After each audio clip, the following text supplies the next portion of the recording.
মৌসুমীর সংসারে সবাইকে জানায় স্বাগত। শুভ সকালের অনেক শুভেচ্ছা, অনেক ভালোবাসা। আশা করি আপনারা সবাই ভালো আছেন। পুরো ভিডিও দেখার অনুরোধ রইল সবার কাছেই। ভালো লাগলে একটা লাইক, একটা কমেন্ট আর একটা শেয়ার করে দেবেন। এটা দেখছেন রবিবারের ব্লগ। তো রবিবার সকালবেলা তো ঋষির 9:30 থেকে পড়া থাকে, আর আমি একটু যাব বিশ্বরপাড়া। তো ওই জন্য তাড়াতাড়ি করে একটু কাজ গুছিয়ে নিচ্ছি, আর ঋষিকে নিয়ে একেবারে একটু আগে আগেই বেরিয়ে যাব। তো আমি একটু চা বানিয়ে নিচ্ছি, আর ঋষি ওদিকে ঋষির কাজ করছে, বই গুছিয়ে নিচ্ছে। এদিকে টাস্ক করেনি, সেই নিয়ে টাস্ক নিয়ে হুড়াহুড়ি করছে। মানে এরকমই, পড়াশোনা তো প্রায় লাটে উঠে গেছে।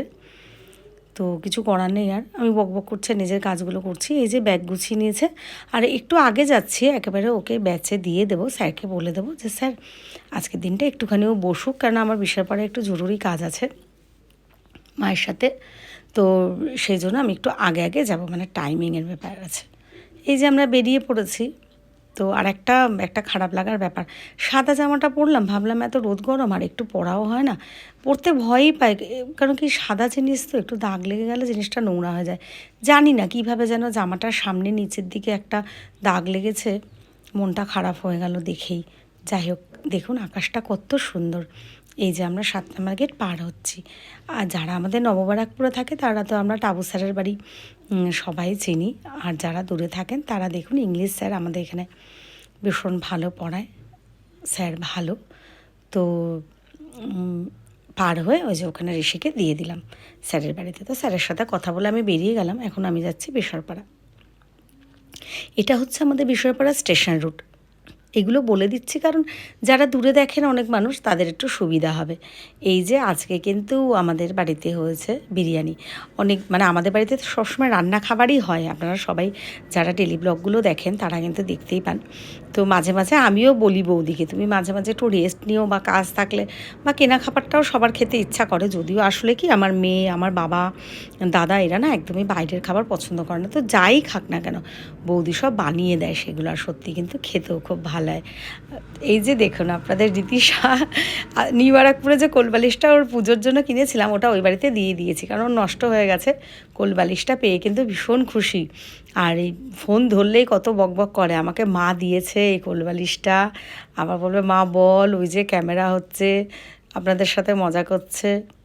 সত্যি রীতিশা কিন্তু সত্যি একটা খুব ভালো মেয়ে, সোনা মেয়ে। শুধু আমার মেয়ে বলে বলছি না, সত্যি তাই। ওর সঙ্গে যদি কোনো সময় টাইম কাটান কেউ, তাহলে বুঝতে পারবেন ও কতটা সোনা মেয়ে। হ্যাঁ, অবশ্যই ওদের একটা মুডের ব্যাপার থাকে। যেরকম দেখেন তো, আমি যাই একটু গান আঁকা কিছু করাবো, এক একদিন করেই না, বাড়ি ফিরে আসি।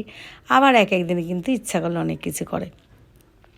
এই ভিডিওটা আমরা কিন্তু, মানে বাবার সাথে কথা বলছিলাম, গতকালকে আমি শেয়ার করেছিলাম যে বাবার জন্য বলতে কি, আসল ঘটনা ওই ছোটো ফোনটা একটু প্রয়োজন। তা ভাবলাম বাবাকে একটা নতুন কিনে দিই। তো সেই জন্যই আর কি বাবাকে ওই নতুনটা কিনে দিলাম। আর যেহেতু নিজে কিছু ইনকাম করছি, একটা ইনকাম করে বাবাকে, যতই বাবার থাক, এত বছর তো শুধু বাবার থেকে নিয়েছি, তো ছোট্ট একটা কিছু দিলে। আর বাবাকে বলেছিলাম যে একটা ভালো ফোনের কথা, কিন্তু বাবা ওসব ব্যবহারও করতে পারে না, করবেও না। আর বাবার ফোনটা যেহেতু রীতিশার কাছেই থাকে, আবার কি করে ফেলবে, দিনকাল তো ভালো না, বুঝতেই পাচ্ছেন। অ্যান্ড্রয়েড ফোন, মানে ওর মধ্যে অনেক কিছু থাকে, তো অনেক সমস্যা। এই জন্য এই যে রীতিশার হাত দিয়ে বাবাকে কিন্তু এটা দেওয়ালাম। আর একটা কথা বলি, এই যে এই ভিডিওটা ঠিক আগে মুহূর্ত যতটা দেখলেন, এটা কিন্তু রীতিশা, মানে আমার মেয়েই কিন্তু এই ভিডিওটা নিয়েছে। ওই জন্য মাঝে মাঝে হাতটাও দেখতে পাচ্ছেন। তো মা ওদিকে পুজো দিচ্ছে, তো ঋষি ক্যামেরাটা ধরেছে, রীতিশা চার্জারটা বের করছে। তো সেই জন্য মাকেও দেখা যাচ্ছে মা পুজো দিচ্ছে। আর এই যে বাবা এখানে বসে রয়েছে, তো আমরা এই ঘরে সবাই বসে রয়েছি। আর রীতিশা তো নতুন ফোন পেয়ে নাম্বার কটা করার পরে আমাকে সবাইকে ফোন করে যাচ্ছে আনন্দে। আমার দাদাদের ফোন করছে আনন্দে, আবার বলছে তোদের নেই, আমার নতুন ফোন। অনেকটা টাইম কাটালাম, যদিও রীতিশা আজকে ওই আঁকাটা ছাড়া আর কিছুই করেনি। আমারও ভালো লাগছিল না শরীরটা। তো আমরা এবার নিবারাকপুর বাড়ি ফিরছি। ফেরার সময় এই যে এখানে যে কালভারটা আছে বিশ্বরপাড়া, আর এই যে কলেজের এই রুটটা দেখুন, এখানটা ঋষি দাঁড়িয়ে পড়লো।